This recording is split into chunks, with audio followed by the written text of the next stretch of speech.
सालार और रिमशा के बाद बकी हो गई है। सच में?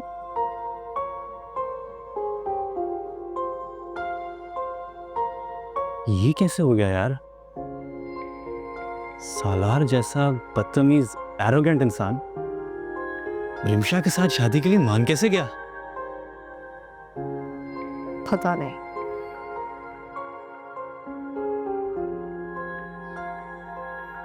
हाँ खैर, तुम तो इग्नोर मारो। वो उसकी लाइफ में जो मर्जी हो, तुम्हें तो नहीं फर्क पड़ना चाहिए। फर्क पड़ना तो चाहिए नहीं, लेकिन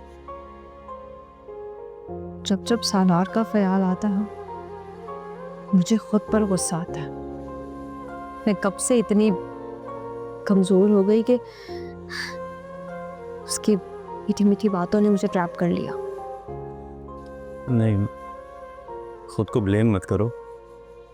जो हो गया वो हो गया, अब आगे बढ़ो। इतना अपसेट मत हुआ करो, मैं तुम्हें अपसेट नहीं देख सकता। ये देखो, smile. Okay.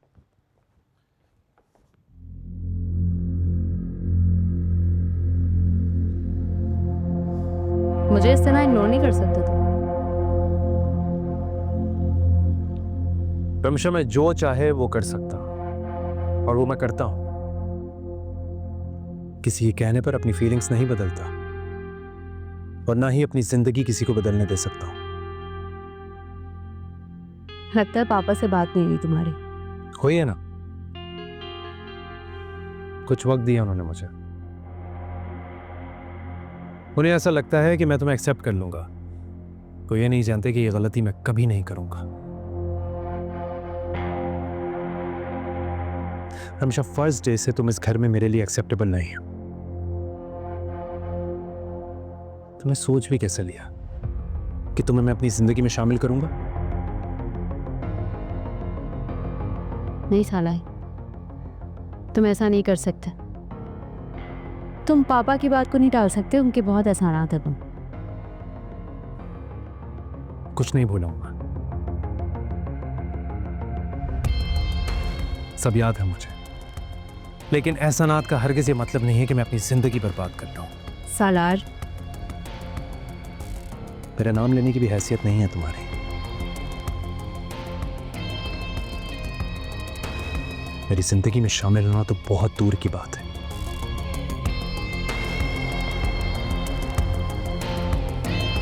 Camus,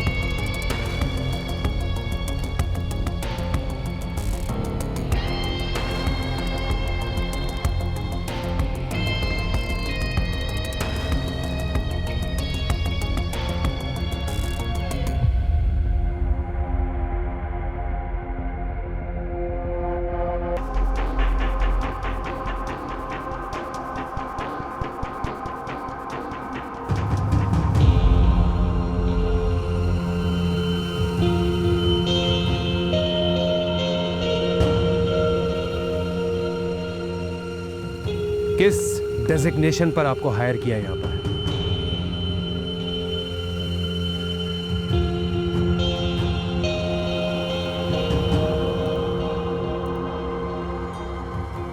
as assistant. Assistant? Assistant की क्या जॉब डिस्क्रिप्शन होती है, पता है आपको?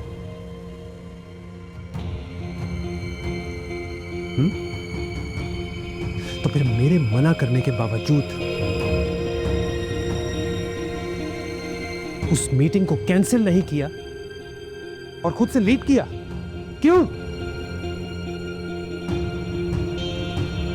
मुझे जो बेहतर लगा मैंने वही किया। तो कौन हो तुम? हाँ? और ये डिसीजन लेने का इख्तियार किसने दिया तुम्हें? बात इख्तियार की नहीं है, सही वक्त पर सही फैसला लेने की है।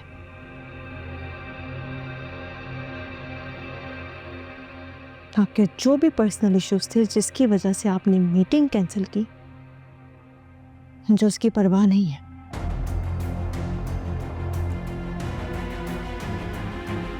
मुझे परवाह सिर्फ इस बात की है कि कंपनी का लॉस नहीं होना चाहिए।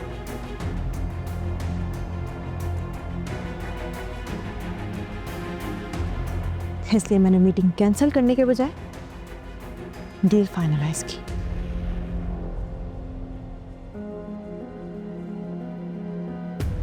लेकिन आपके अना को यह बात शायद पसंद नहीं आई, इस वजह से आप मुझ पर शाउट कर रहे हैं। सच्चल, तुम अपनी हद पार कर रही हो अब।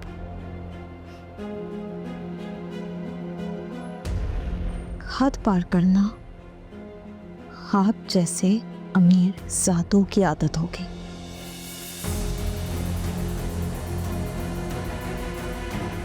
मुझे मेरे लिमिट्स का बहुत अच्छे तरीके से आइडिया है।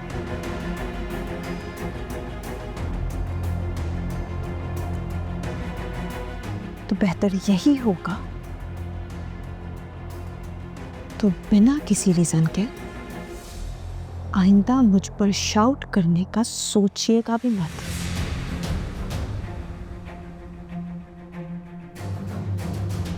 वरना आपकी असिस्टेंटशिप से रिजाइन करना मेरे लिए मुश्किल नहीं है।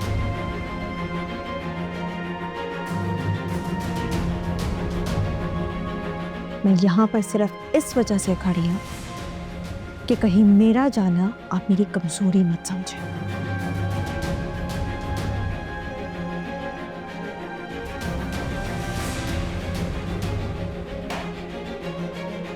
कल की मीटिंग की सारी डिटेल्स इस फाइल में है।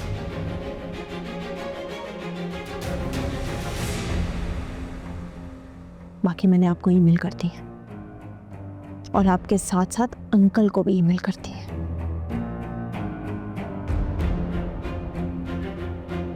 तो कोई भी डिसीजन लेने से पहले ये सोच लीजिएगा कि आपको अंकल को जवाब देना पड़ेगा।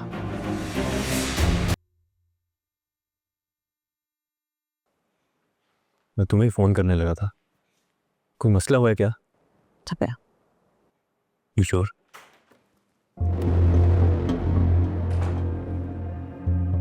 सर, देखो, मैं घुमा फिरा के बात करने का आदी नहीं हूं।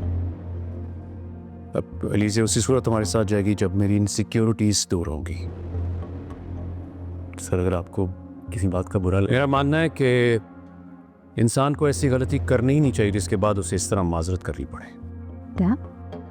मुझे लगता था कि तुम अपने वादों को पूरा करोगे। जो दावे तुमने शादी से पहले किए थे उन पर पूरा उतरोगे।